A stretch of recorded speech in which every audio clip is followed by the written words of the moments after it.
sexual violence and rape who have waited a very, very long time for their cases to come to court. Many of them drop out because of the wait. They have described to me personally the mental anguish that they go through when their case can't get heard for years, when they're told of adjournments time and time again. I'm not prepared to look them in the eye any longer and not do something about it. We owe it to them. This is about getting the balance right. We're not abolishing jury trial. There's about 3% of cases go to jury trial, as he very well knows. 97% don't. After this, it'll be 2.25%. That is the difference between the policy we're advancing and the policy as it now is. So it's not abolishing jury trials, but I'm not prepared to see those who've been victims of violence against women and girls, I'm not prepared to see them repeatedly let down. That's what happened for 14 long years. It's not good enough, and I set my face about doing something about it. Thank you, Mr. Speaker. I spent 20 years as a secondary school teacher in Wales. We worked hard. Labour has given them the biggest upgrade of rights in a generation. Rights that millions of us fought hard to win. But the honourable member for Clacton wants to chuck it all in the bin. Does the Prime Minister stand by these rights and agree that only a vote for Labour in May will enshrine these fundamental workers' rights? Mr. Speaker, I'm very proud of our Employment Rights Act. It delivers strong rights and protections, including for all our brilliant school staff. And reform, he's right, would rip up those protections. They have nothing to offer but grievance and division. And, Mr. Speaker, they have no judgment, because just like the Leader of the Opposition, the member for Clacton said we should do all we can to support the US strikes, and he said, I make that perfectly clear. It was perfectly clear. He got it completely wrong, and perfectly clear that he's now desperately trying to U-turn. Absolutely no judgment, not fit to be Prime Minister. Nigel Farage. Thank you, Mr. Speaker. Over the course of the last year, our North Sea neighbours, Norway, have opened 49 drill sites for gas and oil. On our side of the North Sea, the number is 0. Given that our critical reserve of natural gas is down to 2 days and how vulnerable we are, and with talk potentially of energy rationing coming later this year, isn't it time we change course, got rid of excessive taxation on the exploration companies, opened up the licenses, became self-sufficient in natural gas, and with that would come thousands of jobs, increased tax revenues, and cheaper gas prices? Isn't it time we followed Norway? Mr. Speaker, oil and gas will be part of the mix of our energy for many, many years to come, as I've set out many, many times. But he's now highlighting the consequences of the war that he said we should rush into.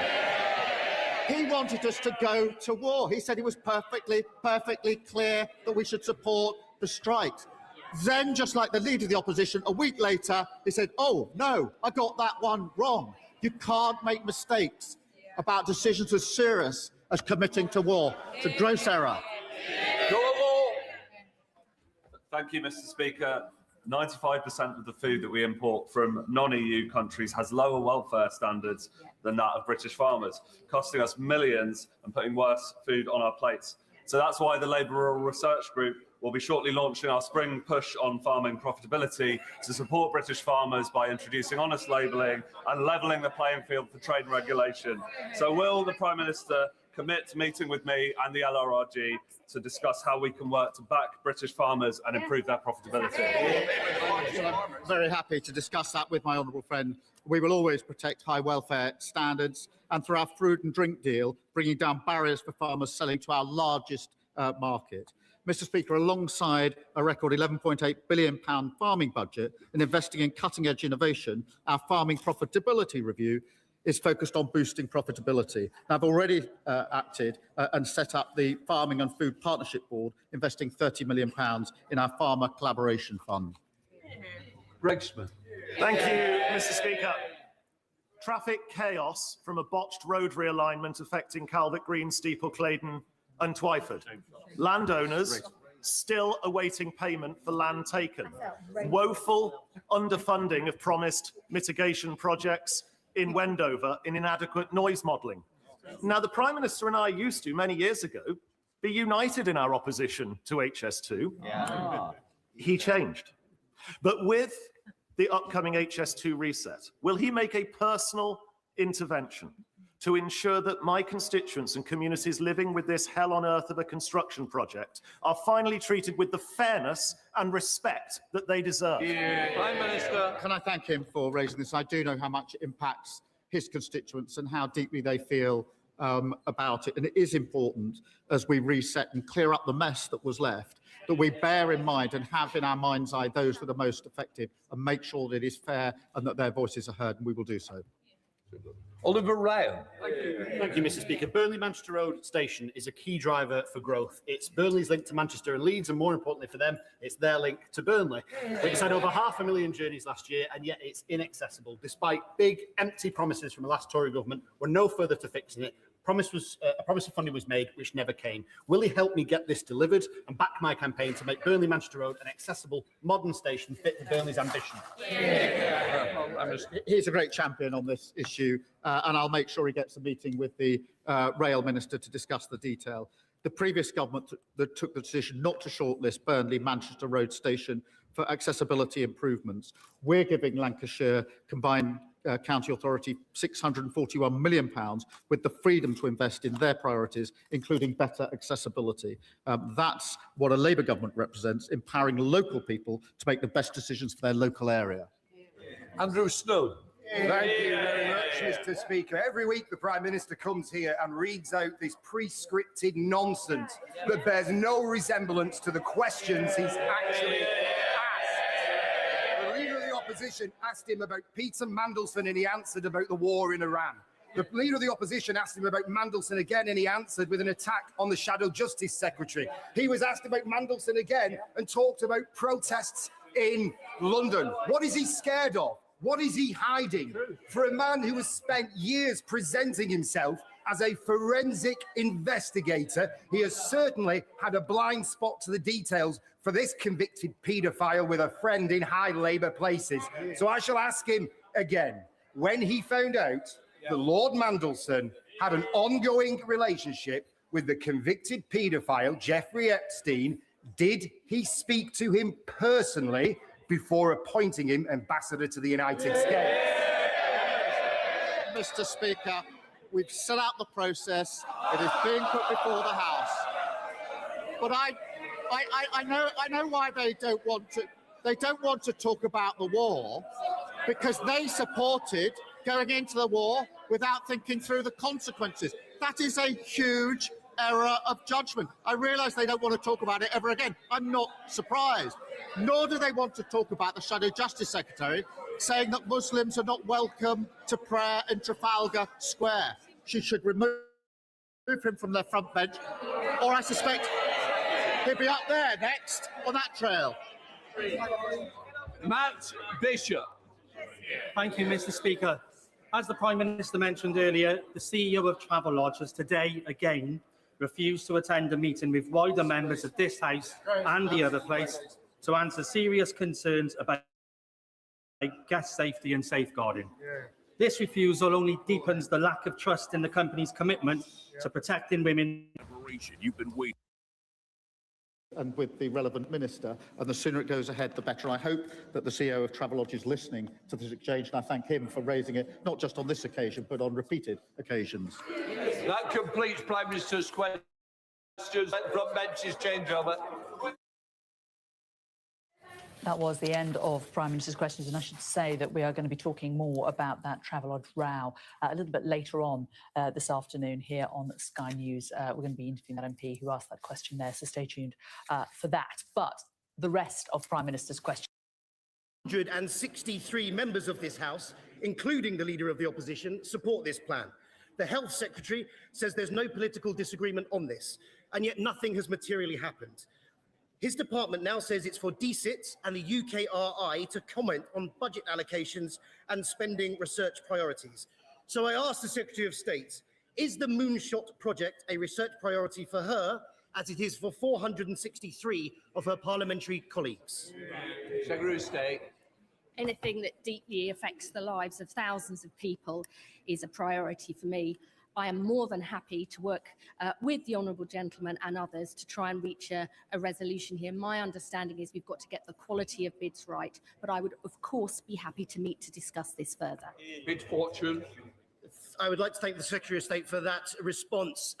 She should know that on the 22nd of April, vigils will be held across Westminster for the 22 women diagnosed with this insidious disease every day.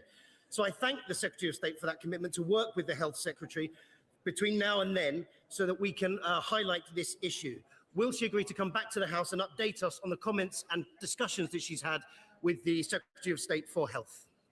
So State. Yes, because I always believe in action, not just words. Ron McKay. Thank you very much, Mr. Speaker. Britain has a world-leading creative sector and an AI economy second only to the US and China. So can the Secretary of State tell me how she's promoting and protecting both industries? So State. This government is determined to protect the UK's position as a world-leading creative powerhouse and unlock the extraordinary potential of AI to grow the economy, improve British lives. Today, we've published a report and impact assessment fulfilling the commitments made in the Data Act. We've listened to the views about our initial consultation and confirmed that the government no longer has a preferred option. We've also set out where we will do more work with our creative and AI sectors, including on digital replicas, labelling AI-generated content, creator control and transparency, and support for our brilliant small and independent creatives. Every country is grappling with this issue, and we are determined to get this right.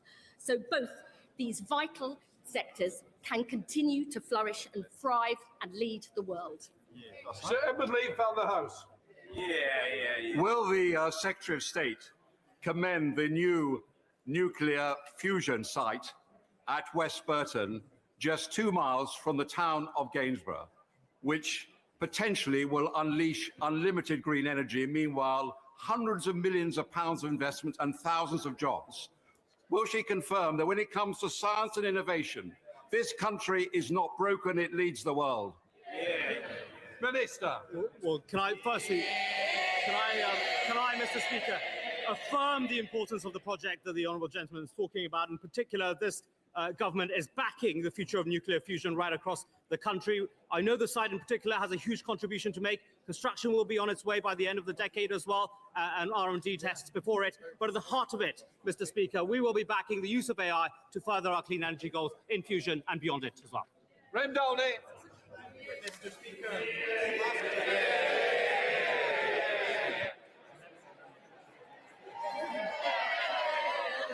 Last week I met with pupils from Pitting Creek Primary School, Dollar Academy and Queen Anne High School in my constituency to talk about how to keep them safe online. They were very much in favour of some restrictions to make sure they were safe with social media, but very, very cautious of age-based bans. Can I ask the Secretary of State to make sure that the consultation coming forward is very reflective of what young people say and that it fits their daily lives? Secretary of State. Yes, we've already had more than 25,000 responses to our consultation, including 1,700 from children and young people themselves.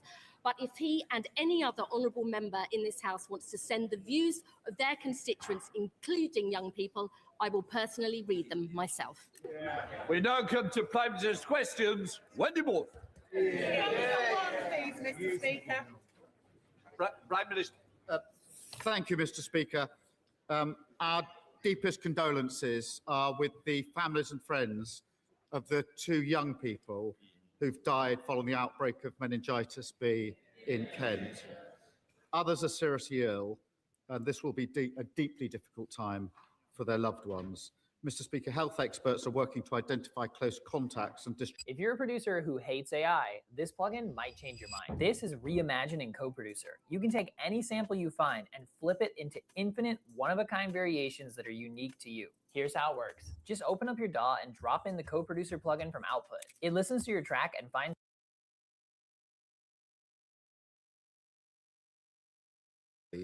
to receive antibiotics.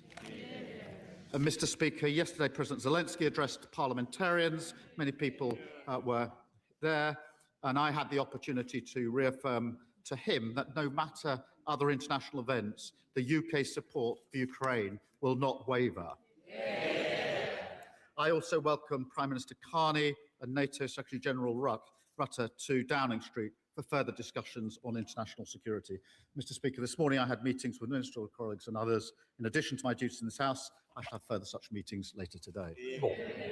Thank you, Mr. Speaker. May I first of all associate myself with the comments and the condolences made by the Prime Minister regarding those people affected by the meningitis outbreak. New data today shows that nearly 60% of hospices are considering cutting frontline services. In the West Midlands, St Giles Hospice has already reduced beds and reduced staff due to financial pressures. So with services being cut, can the Prime Minister explain why hospices are being told to wait until autumn for the new framework?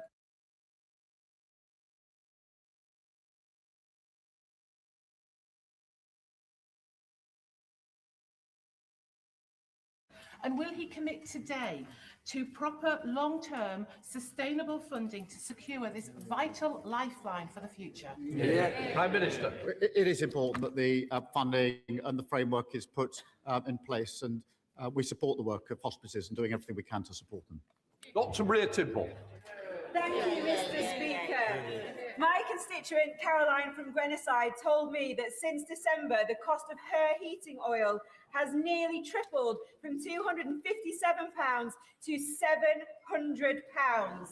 Local farmers I met last week also raised their concerns that the oil industry has not been £3 million support package that was announced for rural communities. Will the Prime Minister confirm how disabled people, vulnerable and low-income households can access this support, and how he will improve regulation of oil to bring down the cost of energy bills? Prime Minister. Well, can I thank you? My first instinct is always to protect people from the cost of living. The immediate action we've taken in relation to those that heat their homes with oil is the 53 million that we announced this week. That's particularly important for rural communities and, of course, Northern Ireland. But de-escalation in the Middle East is the quickest way to reduce the cost of living. And escalation in the Middle East is the quickest way to reduce the cost of living. And anyone who advocated for the UK to rush headlong into the offensive without a clear picture of what it meant for our forces, or without thinking through the economic impact for families, should stand up and apologise. Leader of the Opposition, Kemi Beno. Thank you, Mr. Speaker. The Prime Minister tried to avoid scrutiny on the Mandelson files by releasing the documents immediately after Prime Minister's questions last week. So let me ask him now. Did the Prime Minister personally speak to Peter Mandelson about his relationship with the convicted paedophile Jeffrey Epstein before appointing him as our ambassador to Washington? Prime Minister. Mr. Speaker, let me start where I must. This was my mistake in making the appointment, and I've apologised to the victims of Epstein. I do so again. The government is in full, but we are also continuing to support the police in their investigation. The matter of process was looked at by the independent advisor on ministerial standards. It's clear the appointment process wasn't strong enough, and that's why I've already strengthened it. But it was my mistake, Mr. Speaker, and I've apologised for it. She should follow suit and apologise for a gross error of judgment in calling for the UK to join the war in Iran without thinking through the consequences. Mr. Speaker, I know he doesn't want to talk about the documents he tried to bury last week. He's going to try and talk about anything else, but he's not going to get away with it. I asked him a question he did not answer. We know the Prime Minister was warned about the risk of appointing Peter Mandelson. This is not about the process. He knew that Mandelson stayed in Epstein's house after Epstein had been convicted for child prostitution. He knew that. So I will ask him again. Did he speak to Peter Mandelson about this before the appointment, yes or no? Prime Minister. Mr. Speaker, I've already made clear that he was asked questions and gave untruthful replies. The government is complying with the humble address. The process has been set out. The independent advisor has looked at it, and he said quote, the relevant process for a political appointee was followed. Now, obviously, this is a question of my judgment, but what about her judgment? She wanted to rush into a war with Iran without thinking it through. At the weekend, Mr. Speaker, three weeks in, she said, oh, there isn't a clear plan behind the US strikes in Iran. That's the question she should have asked at the start. The decision to commit the UK to a war is the biggest decision a Prime Minister can take, and she got it completely wrong. I didn't hear an answer, Mr. Speaker, and he's right. It is about his judgment. He has repeatedly told us that Peter Mandelson lied to him, but he won't tell us if he actually... I just built a budgeting app. What? How? Base 44. Look, it pulls all our expenses into one place and breaks down spending by team. Sense. The Prime Minister told us on the record and he's right, it is about his judgment. He has repeatedly told us that Peter Mandelson lied to him, but he won't tell us if he actually picked up the phone and spoke to Mandelson before appointing him. This doesn't make any sense. The Prime Minister told us on the record, and I quote, I believed the lies he told me. If the Prime Minister didn't speak to him, how can he say he lied to him? Prime Minister, Speaker, the process is clear. It's been looked at by the independent advisor.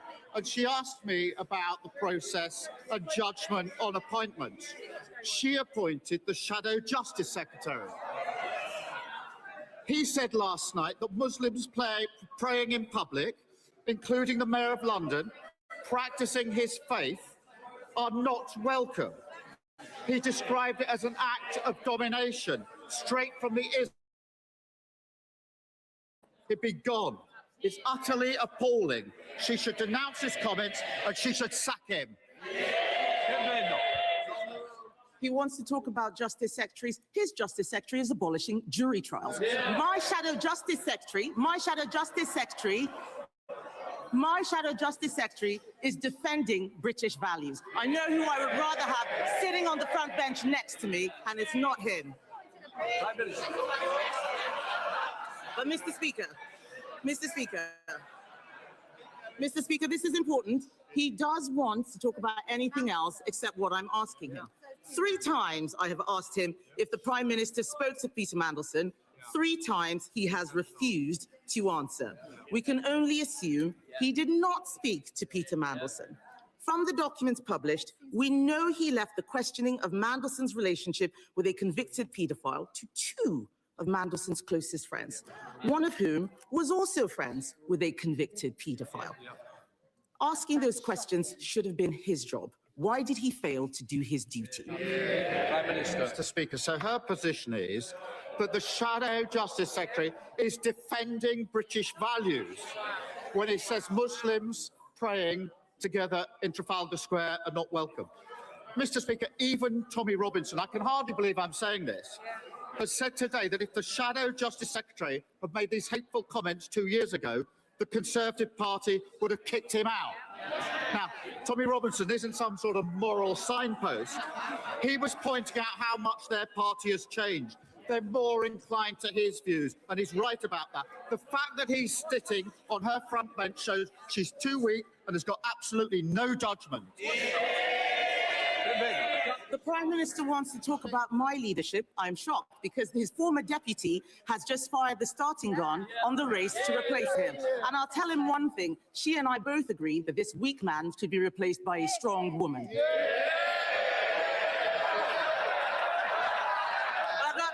But I'm not finished, Mr. Speaker. I have too much to say to him. There is still a lot to ask. There is still a lot to ask about the Mandelson files. There's still a lot to ask. The Prime Minister knew that Mandelson had kept up a relationship with Jeffrey Epstein. The documents released also show he'd been warned about appointing Mandelson. He claims he was lied to. Mandelson had twice been fired for dishonesty. So why did the Prime Minister believe Peter Mandelson over the vetting documents? Prime Minister. Mr. Speaker, she asked about leadership. When I see religious events in Trafalgar Square, when I see Hindus celebrating Diwali, when I see Jews celebrating Hanukkah live, when I see Christians performing the Passion of Christ or Muslims praying, that shows the great strength of our diverse city and country.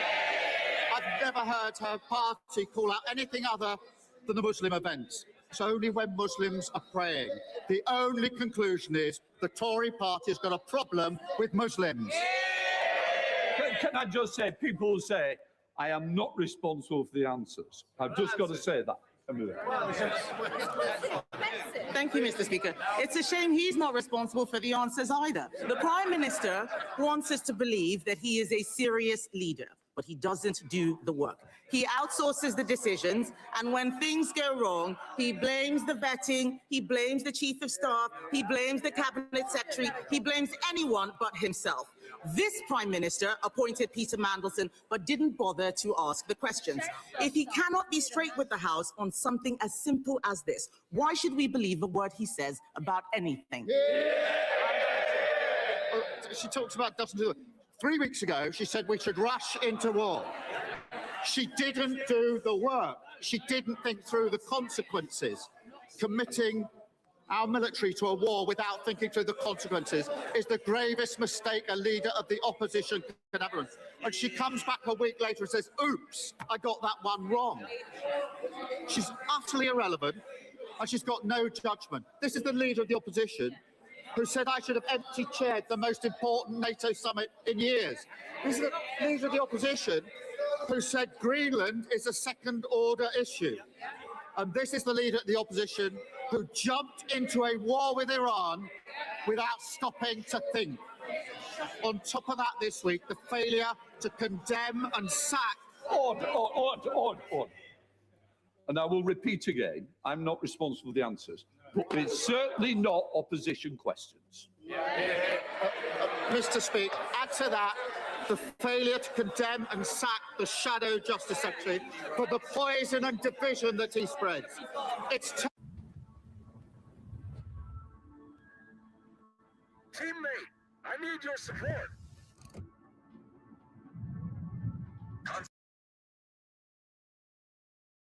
Any mistakes?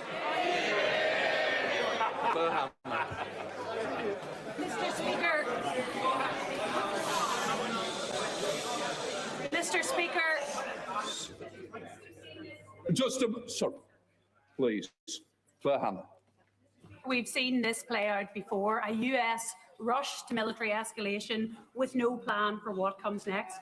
We've seen schoolgirls bombed in Iran, whole families killed in Lebanon, chaos in a region already scarred by repression and genocide and economic shocks that hurt the most vulnerable at home. In Irish, there's a phrase, Nialter and Sheena we go, have we learned no lessons? People are asking exactly that. How many times do these horrors play out before the lessons are learned? The Prime Minister has said that the US will not be drawn into a wider war. Will he guarantee two things, that that position will hold in the face of mounting pressure from Trump and Netanyahu? And can he guarantee that this House would get a vote before the UK involves in any further conflict? Prime Minister. Unlike the leader of the opposition, my principles have been clear and unwavering. We will protect our people in the region. We will take action to defend ourselves and our allies, and we will not be drawn into the wider war. I want to see this war end as quickly as possible. Mr. Speaker, the